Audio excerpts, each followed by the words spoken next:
అస్సలాముఅలైకుం hello everyone. ఈరోజైతే రాయలసీమ స్టైల్లో గుత్తొంకాయ కూర అండి. చాలా టేస్టీగా ఉంటుంది.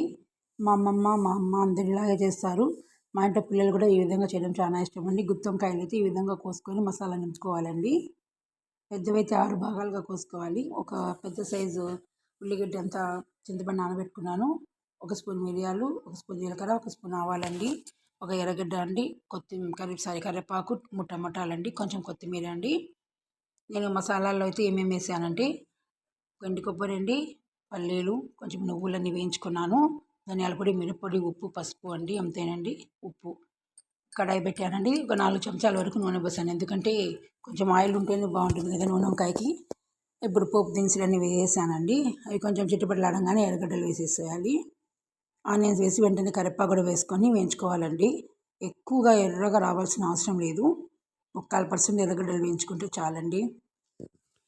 ఒక్కసారి ఈ విధంగా చేసి చూడండి, ఎంత బాగుంటుందంటే టేస్ట్ అద్దురుతుందండి. గీ రైస్ కానీ, రోటీ కానీ, వైట్ రైస్ కానీ, దేనికైనా చాలా సూపర్గా ఉంటుంది.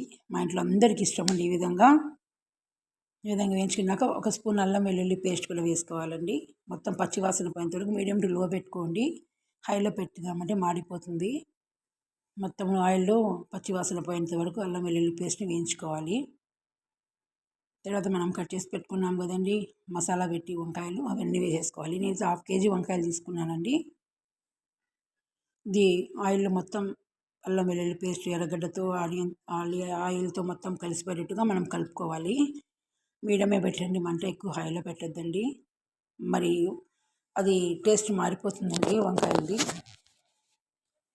కొద్దిగా కలర్ చేంజ్ అయ్యేంత వరకు మనం నీట్గా ఒక 5-10 నిమిషాల వరకు వేయించుకోవాలండి. నా ఛానల్ కొత్తగా చూస్తున్న వాళ్ళైతే లైక్ చేయండి, షేర్ చేయండి, సబ్స్క్రైబ్ చేయడం మర్చిపోద్దండి.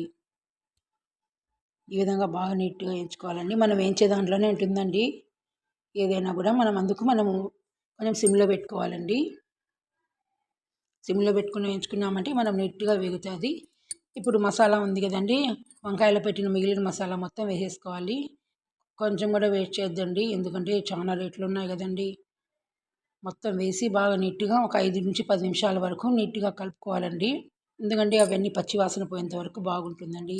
మనము ఆయిల్లో ఎంత బాగా ఈ మసాలా వంకాయలు వేయించుతామో అప్పుడే అండి దీనికి టేస్ట్ అనేది వస్తుంది. మొత్తం మీడియం టు లోలో పెట్టుకొని చేయండి. హైలో పెట్టారంటే మాత్రం మాడిపోతే కూర టేస్టే మారిపోతుందండి.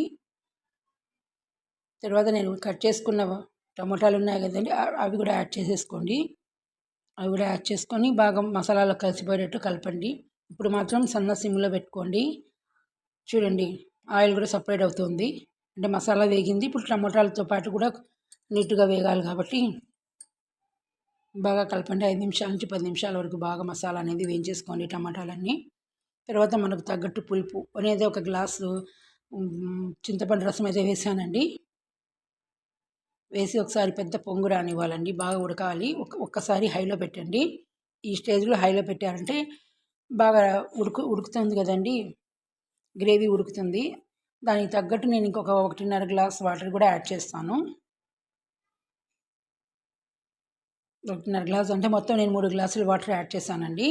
ఇప్పుడు హైలో పెట్టుకోవాలి. హైలో పెట్టుకొని బాగా ఉడికొచ్చిన తర్వాత మనము ప్లేట్ అనేది అడ్జస్ట్ చేసుకొని, అంటే ఫుల్ కవర్ చేయొద్దండి. ఫుల్ కవర్ చేశారంటే పొంగిపోతుందండి కూర. ఇప్పుడు ఒక్కసారి బాగా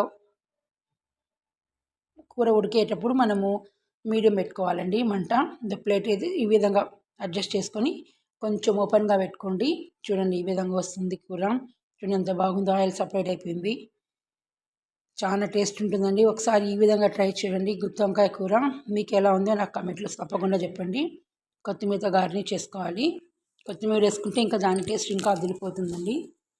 మనం ఈ వంట మొత్తం సన్న మంట మీదే పెట్టాలండి. చింతపండు రసం పోసిన తర్వాత చాలా బాగుంటుంది, ట్రై చేయండి. Thank you for watching.